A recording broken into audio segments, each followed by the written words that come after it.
தினம் ஒரு திருக்குறள். அறத்துப்பால் பா. 1000 இல்லறவியல் 23வது அதிகாரம் ஈகை 227வது குறள். பாத்தூன் மரீஅவனை பசி என்னும் தீப்பினி தீண்டல் அரிது. இந்த குறளின் விளக்கம்: பலரோடும் பகுத்து உண்ணுகின்ற பழக்கமுடைய கொடையாளனை பசி என்கின்ற தீய நோயானது சென்று தீண்டுதல் என்பதே அருமையாகும். அதாவது எல்லாருக்கும் பசிக்கிற எல்லாருக்கும் உணவை கொடுத்து தானும் உண்ணுகின்ற ஒரு கொடையாளனை பசிங்கிற நோயே அவனை அணுகாதான். பசினா அவனுக்கு என்னன்னே தெரியாதான்.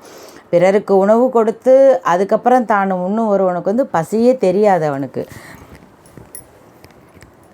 தான் பெற்ற உணவை பலரோடும் பகிர்ந்து உண்ணும் பழக்கம் உடையவனை பசி என்று கூறப்படும் தீய நோய் அணுகுவதே இல்லை.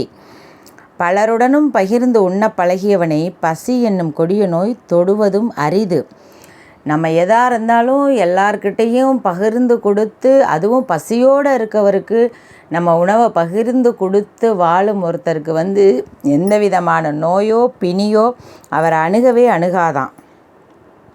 பகிர்ந்து உண்ணும் பழக்கம் உடையவர்களை பசி என்னும் கொடிய நோய் அணுகுவதே இல்லை. அதாவது ஒருத்தர் பசியோடு இருக்கார் அப்படின்னா, தனக்கிட்ட என்ன இருக்கோ தான் உண்றதுக்கு முன்னாடி, தான் அதை சாப்பிட்றதுக்கு முன்னாடி அந்த பசியோடு இருக்கவங்களுக்கு அந்த உணவை கொடுத்து அவங்களோட பசியை ஆற்றி அப்படி வாழ்கிற ஒரு கொடையாளனுக்கு எந்த நோயோ பிணியோ பசிப்பிணியோ அவரை அணுகவே அணுகாதான்.